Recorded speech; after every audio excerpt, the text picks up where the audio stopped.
মানে এটাটো হয় মই 5 বছৰ মন্ত্ৰী আছিলো সম্পূৰ্ণ নিয়ম আমি মানি চলিব পৰা নাই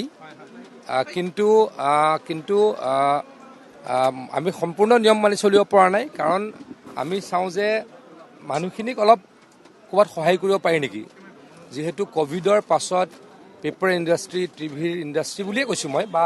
পেপাৰ জগতখন বা সংবাদ মাধ্যমৰ জগতখন কোভিডৰ পাছত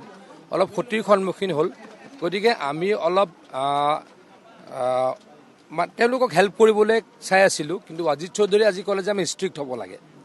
পেপাৰৰ ক্ষেত্ৰত ABCৰ সম্পূৰ্ণ গাইডলাইন মানিব লাগে টিভিৰ ক্ষেত্ৰত আমি সম্পূৰ্ণ TRP মানিব লাগে অজিত চৌধুৰী যেহেতু বিৰোধী দলৰ দলপতি তেখেতে যেহেতু আমাক কৈছে আমি এই কামটো কৰিবলৈকে নিশ্চয়কৈ যত্ন কৰিব লাগে যদিও বা বৰ্তমান মই DIPৰ মন্ত্ৰী নহয় কিন্তু মই মুখ্যমন্ত্ৰী ডাঙৰীয়াৰ হৈ উত্তৰ দি আছিলোঁ তেতিয়া তেখেতে কৈছিল যে সম্পূৰ্ণকে ABCৰ গাইডলাইন মানিব লাগে আৰু TRP মতে যাব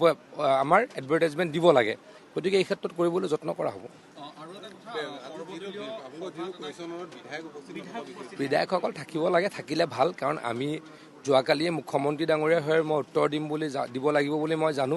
কালি ৰাতি 1.5 ঘণ্টা মই পঢ়া শুনা কৰিছোঁ ৰাতিপুৱা আকৌ 45 মিনিট পঢ়া শুনা কৰিছোঁ যিহেতু আমিও পঢ়া শুনা কৰি আহিব লাগে তেখেতলোক নাথাকিলে আমাৰ অসুবিধা হয়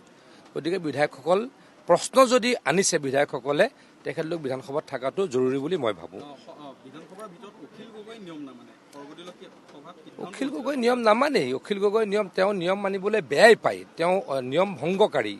এই ক্ষেত্ৰত অধ্যক্ষ ডাঙৰীয়া কঠোৰ হ'ব লাগে বুলি মই উপলব্ধি কৰোঁ চবতে কেনেকৈ